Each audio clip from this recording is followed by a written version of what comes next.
ఏంటో చెప్పు. చిన్నప్పుడు మా నాన్న మొలతాడు కట్టించుకోకుండా తిరిగేవాడని మా అమ్మ చెప్పింది. సేమ్ లో నేను కట్టించుకోలేదని మా అమ్మ చెప్పింది. ఇప్పుడు ఆ మొలతాడు కథ ఎవడడిగాడు? చెప్పేది వినో.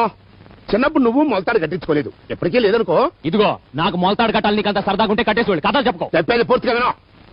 ఇప్పుడు నీ పెంపుడు కొడుకు కూడా మొలతాడు కట్టించుకోవట్లేదు. వై అంటే మన ఇంట వంట లేదు కాబట్టి కాదా? మనం కట్టించుకోలేదంటే బ్లడ్ రిలేషన్ ఏడ్చింది కాబట్టి వారసత్వం వచ్చింది. మరి ఏ రిలేషన్ లేని వాడెందుకు మొలతాడు కట్టించుకోవట్లేదు? క్యా మతలబ్ హై? నో మతలబ్ హై. బ్లడ్ రిలేషన్ లేకపోయినా బెడ్ రిలేషన్ ఏడ్చింది కాబట్టి వాడికి అలవాటు వచ్చుంటుంది. అచ్చా, అయితే ఒక్కసారి నువ్వేమన్నా రంగిళాలో ఊర్మిళ అనుకుంటున్నావా? డ్రాయర్ లవి చూపిస్తున్నావు. నేను చూడమంది డ్రాయర్ కాదు, మరి తామరా గజ్జి కాదు. సరిగ్గా చూడు. ఏ క్యా హై? ఏ పుట్టుమచ్చా హై కాదా?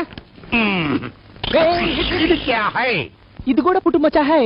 నా మచ్చ నీకెలా వచ్చింది బాబు? నువ్వు నా బాబు కాబట్టి బాబు.